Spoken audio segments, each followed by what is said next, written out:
Assalamualaikum warahmatullahi wabarakatuh. Selamat berjumpa kembali pada perkuliahan kali ini untuk materi kalimat.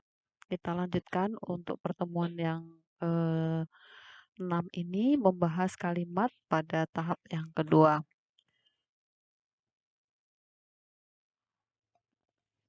Kita lanjutkan materi yang kemarin, yaitu saya akan menjelaskan tentang ciri-ciri atau cara mengidentifikasi unsur kalimat. Ya, bahwa kalimat itu ada subjek, predikat, objek, pelengkap, dan keterangan. Ciri-ciri subjek yang pertama, jawaban atas pertanyaan apa atau siapa. B, sering disertai kata itu, terutama pada posisi awal kalimat.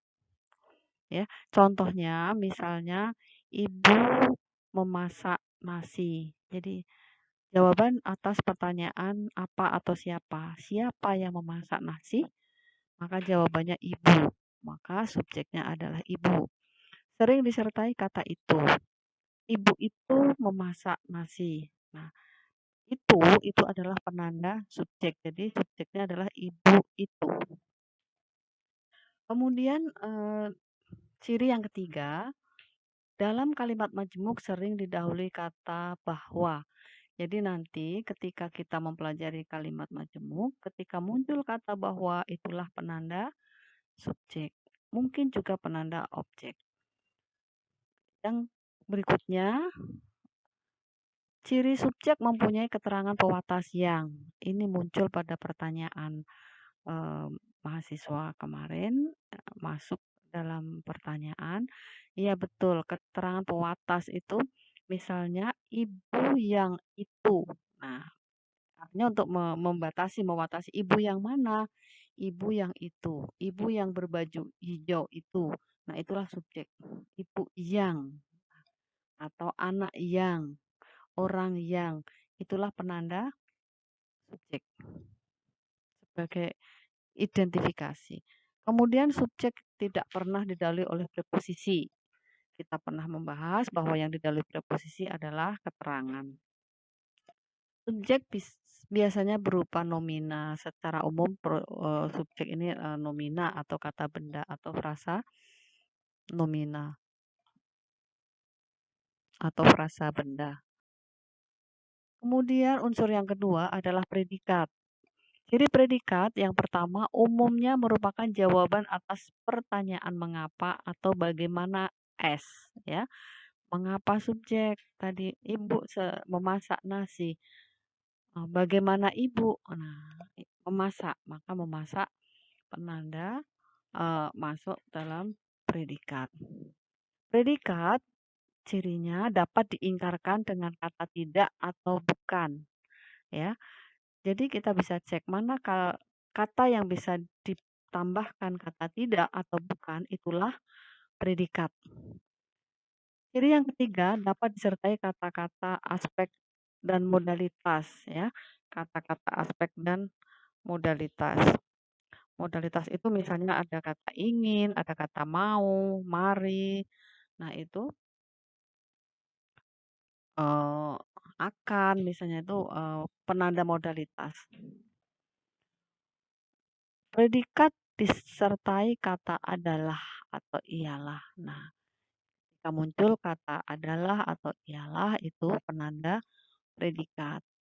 Predikat ciri berikutnya dapat diisi hampir semua jenis kata. Maksudnya bisa diisi nomina, verba, adjektiva, numeralia, misalnya seperti itu.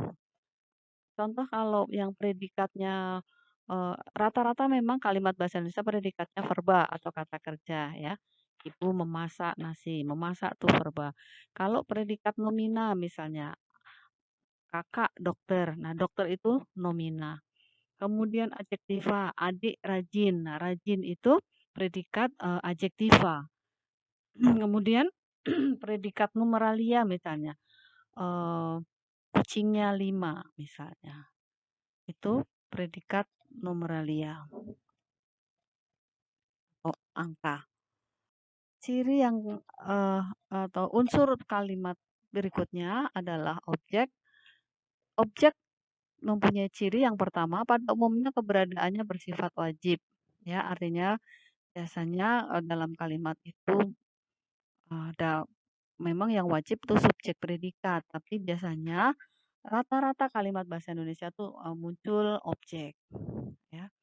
Kalau tidak muncul objek pasti muncul pelengkap. Jadi nanti ini antara objek dan pelengkap ini sangat tipis, tapi ini cukup berbeda karena kalau objek itu dia bisa berposisi sebagai subjek pada kalimat pasif, ya, di misalnya di cirinya pasif, aktif di pasif ya. Ibu memasak nasi, nasi objek, ya kan? Pada kalimat aktif. Ketika dipasifkan, si objek tadi nasi itu bisa berposisi sebagai subjek pada kalimat pasif. Nasi dimasak oleh ibu, maka nasi berposisi sebagai subjek pada kalimat pasif yang tadinya berposisi sebagai objek pada kalimat aktif. Nah, ini muncul juga dalam pertanyaan. Posisi objek langsung di belakang predikat, ya.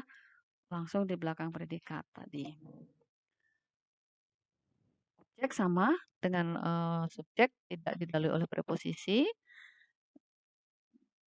Objek dapat menjadi subjek pada kalimat pasif, ya. Tadi contohnya sudah. Kemudian dapat diganti dengan kata gantinya. Misalnya kalimat ibu, kalimatnya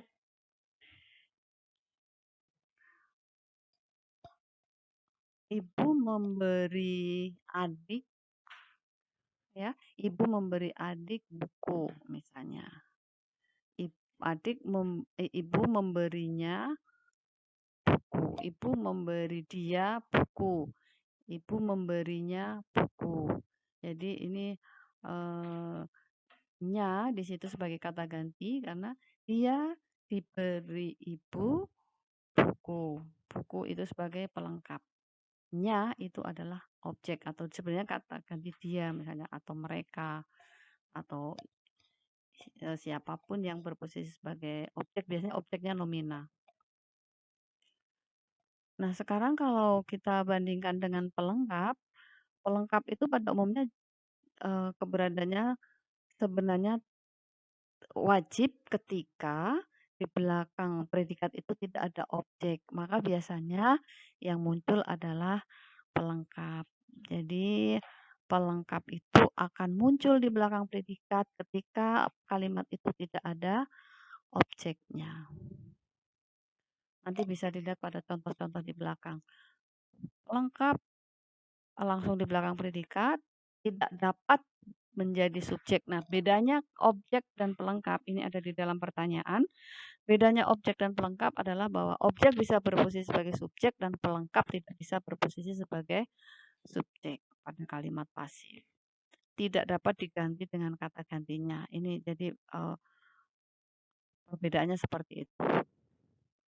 Bisa muncul bersamaan. Dalam kalimat bisa muncul objek, bisa muncul pelengkap. Tapi pelengkap itu biasanya akan di belakang objek. Unsur berikutnya adalah keterangan. Keterangan ini bukan unsur utama karena posisinya tidak terikat, ya, bisa di depan, bisa di tengah, dan bisa di belakang. Contoh-contoh kalimat, ya. Ini Anda sudah bisa membaca, sudah bisa menyimak pada materi yang sudah saya bagikan pada minggu yang lalu dan sudah kita bahas ya. Saya pikir ini sudah cukup jelas karena di situ sudah diberi keterangan ya, mana subjek, mana predikatnya, mana objeknya, itu bisa diidentifikasi langsung ya. Contohnya di situ mereka sering mendiskusikan masalah itu. Ya, masalah itu sering didiskusikan oleh mereka. Jadi itu. Nah, contoh yang nomor 5 ini ternyata pelengkap yang muncul. Ya, pelengkap tidak bisa berposisi sebagai subjek, bisa dites di situ. Pancasila didasarkan negara kita, berdasarkan itu eh, bisa disebutkan predikat intransitif. Jadi dia tidak memerlukan objek, maka yang muncul adalah pelengkap. Biasanya objek itu muncul pada predikat transitif ya. Predikat transitif itu artinya predikat yang memang membutuhkan objek. Dia tidak bisa berhenti sampai di situ. Dia akan membutuhkan objek di belakangnya.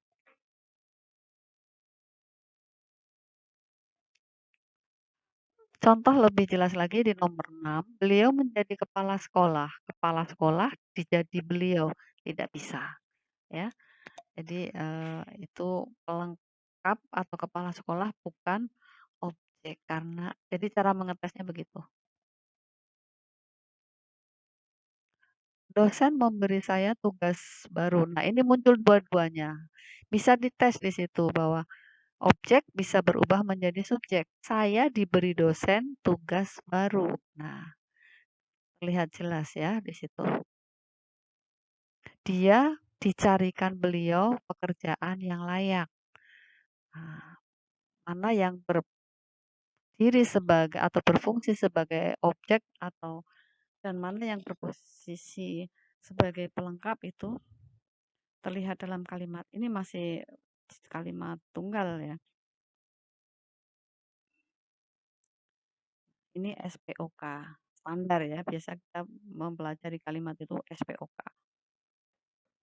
Sidang dihadiri sejumlah pejabat di DPR RI. Itu pasifnya. Kemudian nomor 10, Menteri memberikan keterangan pers kemarin.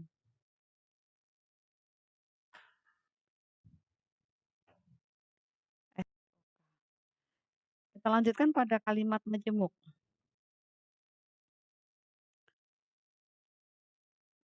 Kalimat majemuk itu ada dua macam, majemuk setara dan majemuk bertingkat ya, sudah kita pahami bersama. Pada kalimat majemuk setara ini ada setara gabungan, penandanya adalah dan serta. Konjungsinya adalah dan serta dalam kalimat majemuk. Contohnya, para dosen mengadakan penelitian dan menyusun laporannya. Sebenarnya para dosen mengadakan penelitian dan para dosen menyusun laporannya. Kalimat lengkapnya seperti itu. Setara pilihan, penandanya adalah atau. Mereka harus bekerja lembur atau mereka membawa pekerjaannya ke rumah. Atau setara urutan. Ada lalu, lantas, kemudian. Ini penandanya. Mereka mengumpulkan data, kemudian menganalisis secara cermat. Ini sudah jelas ya. Setara perlawanan, itu penandanya tetapi, melainkan, dan sedangkan. Itu dalam kalimatnya kita sudah mempelajari tanda baca dulu. Khusus yang ini itu sebelum muncul kata tetapi atau sebelum kata tetapi, melainkan, dan sedangkan kita munculkan tanda koma ya. Titik-titik, tetapi, titik-titik, koma, tetapi, titik-titik. Ya, itu. Penelitian sudah lama dilakukan, koma, tetapi hingga saat ini belum selesai. Jadi khusus yang perlawanan ini sebelum kata tetapi, melainkan, dan sedangkan muncul koma. Kalimat majemuk bertingkat. Kalimat majemuk bertingkat ini eh, penandanya ada induk kalimat dan ada anak kalimat ya. Anak kalimat ini bermacam-macam jenisnya. Yang pertama anak kalimat keterangan waktu. Penandanya ya atau konjungsinya adalah ketika, waktu, saat atau sebelum ya. Mereka sedang bekerja. Oh, mereka langsung bekerja setelah segala keperluannya disiapkan. Nah, ini kalau kata penghubungnya atau penanda anak kalimatnya ada di belakang, maka tidak didahului oleh koma.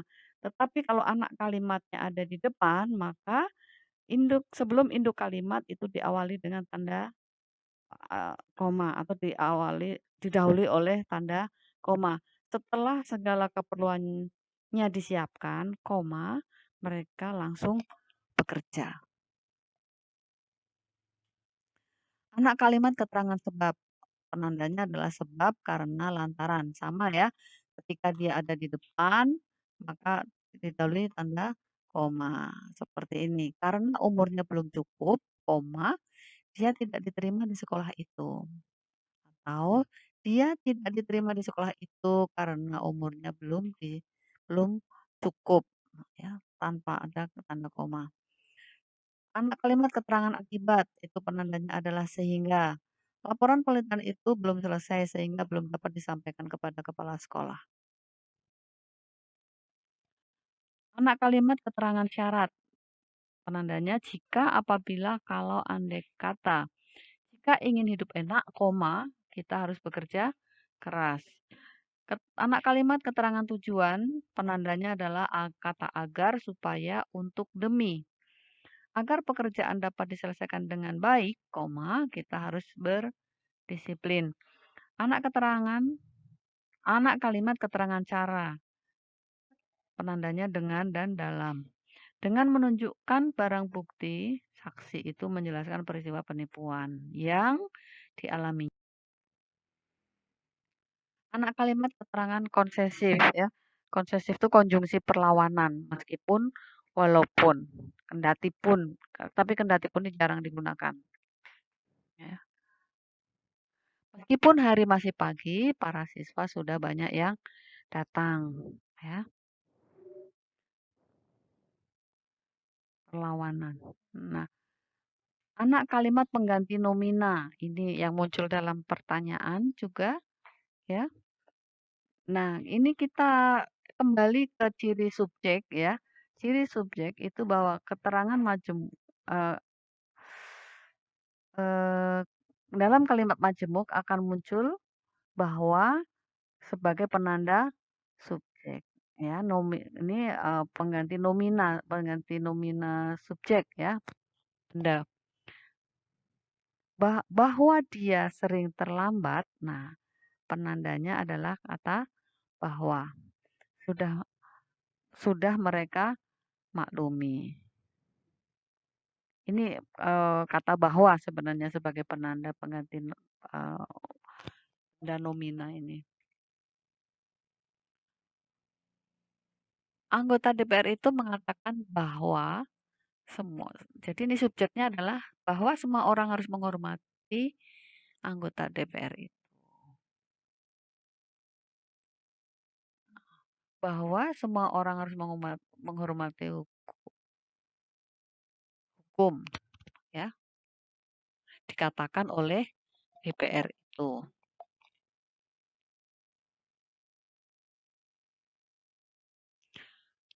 Sebagian orang berpendapat bahwa sekarang ini sulit mencari keadilan.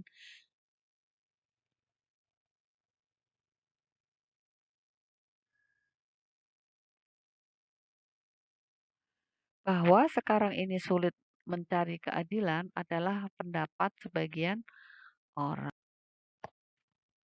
Kalimat majemuk campuran. 1. Dosen mengajar dan mahasiswa. Nah, campuran itu berarti ada kalimat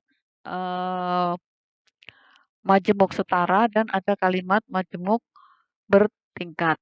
Itu campuran. Jadi dalam satu kalimat itu muncul kalimat setara dan majemuk bertingkat. Dosen mengajar dan mahasiswa memperhatikan itu majemuk setara dengan baik saat proses belajar mengajar sedang berlangsung. Nah, itu penanda campuran.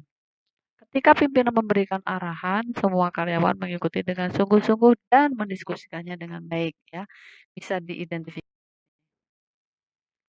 Contoh kasus pertama, ini saya pikir tidak ada masalah ya ketika materi ini disampaikan pada minggu yang lalu. Dalam bab ini akan membahas pengalokasian anggaran pembangunan itu untuk menyejahterakan masyarakat.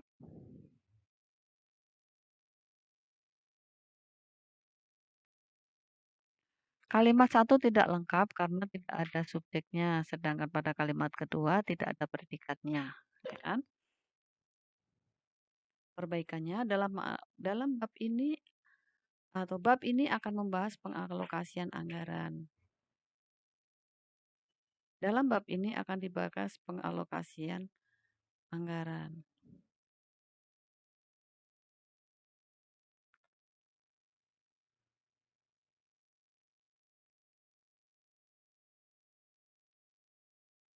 Sebenarnya pengalokasian anggaran akan dibahas dalam bab ini. Pembangunan itu bertujuan untuk menyejahterakan masyarakat. Contoh kasus kedua, karena biaya produksinya tinggi, sehingga perusahaan itu sering rugi. Nah, struktur kalimat macam tersebut tidak tepat karena di dalamnya terdapat dua kata penghubung, yaitu sehingga dan karena. Ya, silakan dicermati. Di situ eh, kata penghubungnya harusnya cukup satu. Jadi perbaikannya karena biaya produksinya tinggi, perusahaan itu sering rugi atau biaya produksinya tinggi sehingga perusahaan itu sering rugi. Ini dalam contoh kasus ketiga ini ada pertanyaan juga, dalam menyusun karya tulis ilmiah harus melakukan hal-hal sebagai berikut. Sebenarnya kasus ketiga ini kita tinggal melihat kembali pada kaidah ejaan ya, penulisan tanda koma dan tanda titik koma, tanda titik dua. Nah, itu kita kembali lagi cek lagi dalam kaidah terdahulu ya. Jadi perbaikannya seperti ini menggunakan titik koma, titik koma. Ini sudah dijelaskan juga oleh teman-teman, jawabannya betul ya pada diskusi itu. Variasi kalimat, kami sudah memberitahukan kepada mahasiswa bahwa, nah ini kalimat majemuk ya, muncul kata bahwa, ini bisa ya. Kami sudah memberitahukan kepada semua siswa bahwa upacara bendera akan dimulai pukul 7. Sudah kami beritahukan kepada semua siswa bahwa, jadi kembali kepada ciri subjek bahwa dalam ciri subjek dalam kalimat majemuk di situ muncul kata penanda bahwa. Itu yang mudah untuk mengidentifikasinya. Kita lanjutkan pada materi kalimat efektif ya. Ini bagian terakhir dari materi kalimat. Jadi ketika kita membuat sebuah kalimat, tentu saja kita harus memperhatikan syarat-syaratnya, tidak serta-merta kita membuat kalimat yang kadang-kadang mubazir ya, ada hal-hal yang mestinya tidak perlu kita tulis tidak atau berlebihan atau kadang-kadang malah tidak logis ya, tidak utuh, tidak sejajar, tidak fokus, tidak hemat dan tidak logis. Jadi nah, ini dalam pertanyaan muncul apakah semua unsur itu harus ada? Sebenarnya tidak juga, karena ini kita harus melihat pada konteks. Dalam konteks tertentu, mungkin yang kita perlukan adalah keutuhan. Pada konteks yang lain, mungkin yang kita perlukan kelogisan, tapi tidak menutup kemungkinan bahwa semua syarat itu bisa muncul dalam sebuah kalimat jika kalimatnya itu memang panjang atau lengkap ya. Tapi, dalam kalimat-kalimat tertentu, tidak harus ke semua syarat itu muncul, ya kita harus melihat, konteks kalimatnya. Nah, kita lihat contoh satu persatu ya.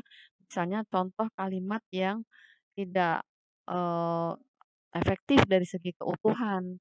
Misalnya yang pertama, dia bekerja saling membantu. Nah, ini muncul juga di pertanyaan, kenapa ini menjadi tidak utuh? Karena, di situ kata saling ya, kata saling itu resiprokal. Jadi dikerjakan atau dilaksanakan oleh lebih dari satu orang. Sementara di situ subjeknya hanya dia, berarti kan hanya satu orang. Tidak mungkin satu orang mengerjakan, eee, kat dengan, saling ya kan. Jadi pasti dikerjakan oleh lebih dari, eee, satu orang. Ada yang, membahas kemarin juga sudah tepat ya pembahasannya bahwa dia itu adalah, tunggal. Bisa kita ganti dengan mereka atau anak-anak misalnya atau masyarakat, itu berarti kan jamak. mereka bekerja saling membantu. Atau bisa juga mereka bekerja mereka bekerja bantu membantu. Nah, ini yang kadang muncul, sudah muncul kata saling, masih muncul kata bantu membantu. Harusnya bantu membantu itu sudah mempunyai makna kata saling. Jadi tidak perlu lagi muncul kata saling bantu membantu. Pilih salah satu. Mereka bekerja saling membantu atau mereka bekerja bantu membantu. Itu sama. Jadi pukul memukul itu sudah mengandung makna saling. Contoh berikutnya, anak kecil itu bermain kejar-kejaran. Nah, anak kecil ini tunggal kan, hanya satu. Kalau anak-anak kecil itu, nah itu baru betul. Berkejar-kejaran tuh mempunyai makna jamak, saling kejar, ya. Kemudian kesejajaran, ya. Kesejajaran ini ada kesejajaran bentuk, ada kesejajaran makna. Kalau kesejajaran bentuk itu yang ada di pertanyaan juga bahwa ketika awalannya semua, ketika awalannya di semua pada predikatnya. Jadi itu bentuknya harus sejajar. Jangan misalnya eh, tugas anak-anak hari ini adalah membersihkan ruang kelas, meja ditata, misalnya PR diselesaikan dan pemberesan alat-alat. Nah, itu tidak sejajar karena di situ ada awalan me, awalan di, dan awalan pe. Jadi harus disejajarkan, dibuat menjadi awalan me semua atau di semua atau pe semua misalnya seperti itu. Tinggal kita perbaiki konteks kalimatnya, yang penting ada kesejajaran dan logis ya. Kemudian berikutnya adalah eh, keefektifan dari kesejajaran makna. Kesejajaran makna di situ misalnya biawak itu dipegang kepalanya agar tidak marah dan melawan. Kata marah dan melawan, tidak marah dan melawan ini menjadi tidak sejajar dari segi makna. Yang satu berarti tidak marah dan melawan. Harusnya kan tidak marah dan tidak melawan. Karena ketika hanya muncul kata tidak di depan saja itu akan berbeda, ya kan? Berarti kan melawan, bukan tidak melawan. Padahal harusnya tidak melawan.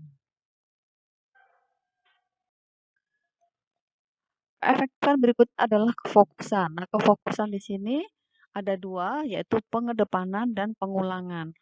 Memang yang kita lihat dulu yang pengedepanan. Pengedepanan itu artinya fokus, yang difokuskan diletakkan di depan, ya di awal kalimat. Sangat membanggakan siswa kita itu.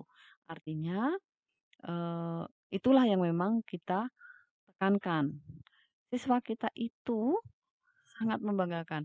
Nah, ini bergantung pada si pembuat kalimat sebenarnya ya, mana yang ingin difokuskan, mana yang ingin diutamakan seperti itu. Kemudian kalau pengulangan, ya, pengulangan ini memang kadang-kadang berbenturan dengan dari segi keefektifan. Akan tetapi karena memang ini adalah untuk penekanan ya, untuk fokus, maka ini dalam tataran kalimat tertentu, tidak untuk semua kalimat ini bisa dilakukan. Ada juga yang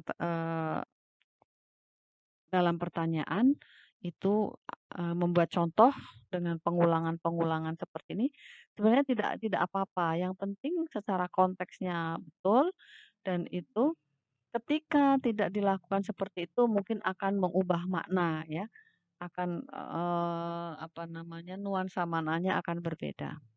Anak yang pandai berbicara, pandai bergaul, dan pandai belajar pasti disukai banyak temannya.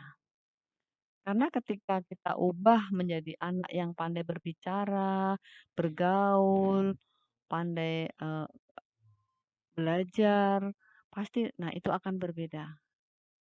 Ya. Anak yang pandai berbicara, pandai bergaul, dan pandai belajar pasti disukai banyak temannya. Generasi muda harus sadar, generasi muda harus bangkit, generasi muda harus berani tampil di depan dalam membangun bangsa ini. Itu memang sangat diperlukan.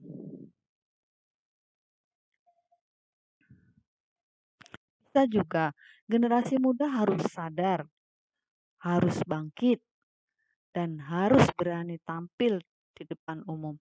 Bisa juga seperti itu. Tapi karena ini ada unsur kefokusan itu tadi, yang difokuskan itu adalah generasi mudanya, ya seperti itu akhirnya dibuat kalimat. Jadi sah-sah saja.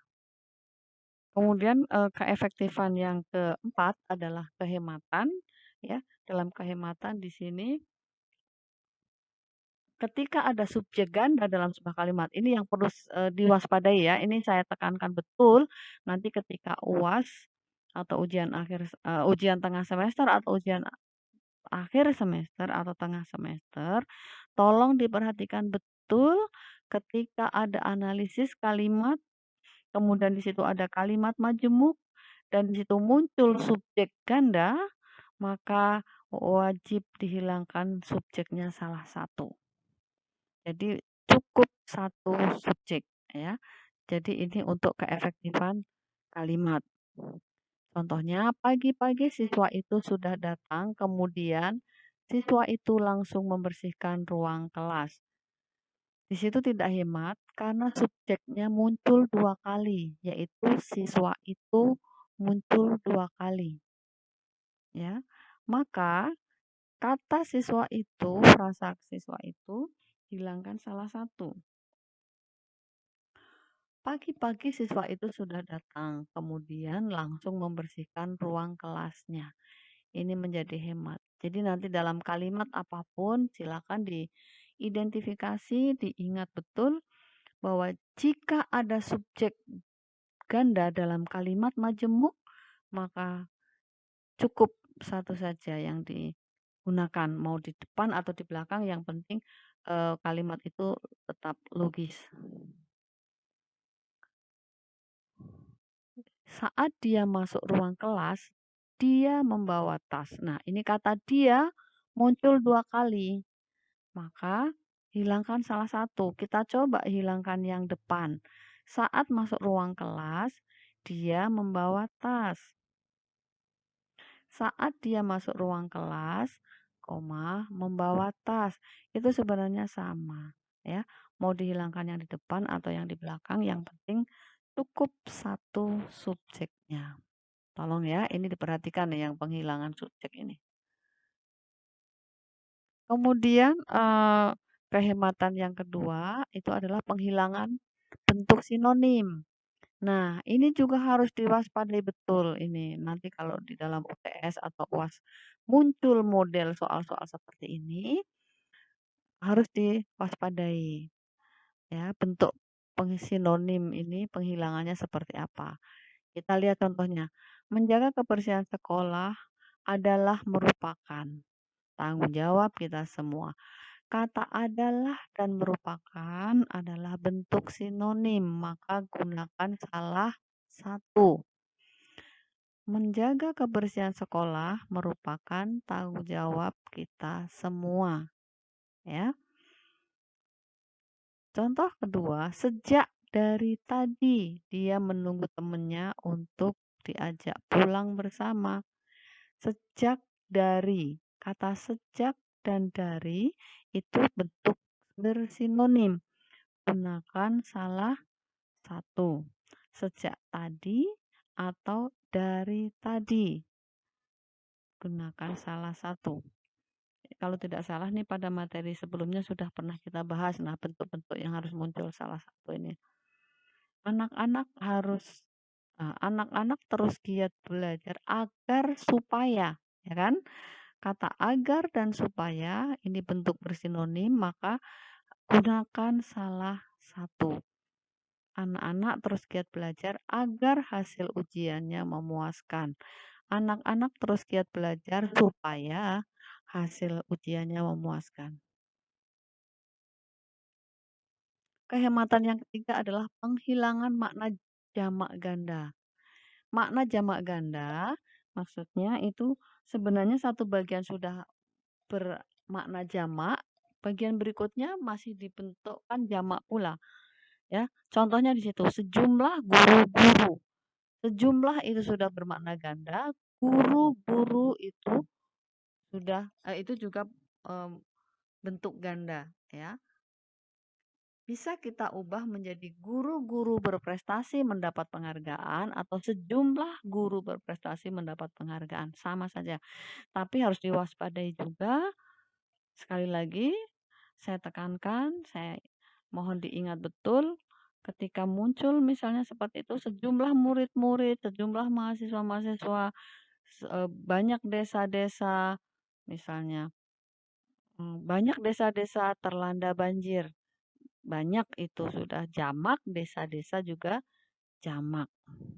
Banyak daftar-daftar misalnya. Nah, daftar-daftar itu juga sudah jamak. Daftar nama-nama, daftar itu juga sudah maknanya jamak ya, nama-nama juga maknanya jamak. Siswa harus menaati semua ketentuan-ketentuan. Semua jamak, ketentuan-ketentuan juga jamak. Jadi tolong diperhatikan. Keefektifan berikutnya adalah kelogisan, ya. Kelogisan, kelogisan ini masuk akal atau tidak kalimat itu. Nah, ini muncul juga dalam pertanyaan teman-teman ya. Jadi misalnya ada yang nanya, "Kenapa nih kok tidak logis?" Gitu. Seperti contoh yang pertama, pengunjung yang membawa tas harap dimasukkan ke loker. Nah, ini yang dimasukkan ke loker pengunjungnya atau tasnya misalnya, ya kan? Pengunjung yang membawa tas atau tasnya yang dimasukkan ke loker. Jadi harus dicermati kalimat itu logis atau tidak, ya kan? Iring-iringan jenazah. Nah, ini jenazahnya berapa? Satu atau banyak? Itu, ya. Iring-iringan mobil. Nah, ini mobilnya eh, iring-iringan mobil para pelawat mengantarkan. Nah, ini yang iring-iringan kan mobil, bukan jenazahnya, ya. Jenazahnya tetap satu. Yang punya sepeda motor harap dikunci. Nah, ini yang dikunci ini sepeda motornya atau yang punya sepeda motor. Nah, ini juga harus kita perhatikan. Waktu dan tempat kami persilakan. Nah, ini yang dipersilakan waktu dan tempat atau siapa? Nah, biasanya yang dipersilakan adalah Bapak Bapak Tuti, Ibu Tuti kami persilakan, Bapak Andi kami persilakan. Ini biasanya dalam bahasa wawancara, ya.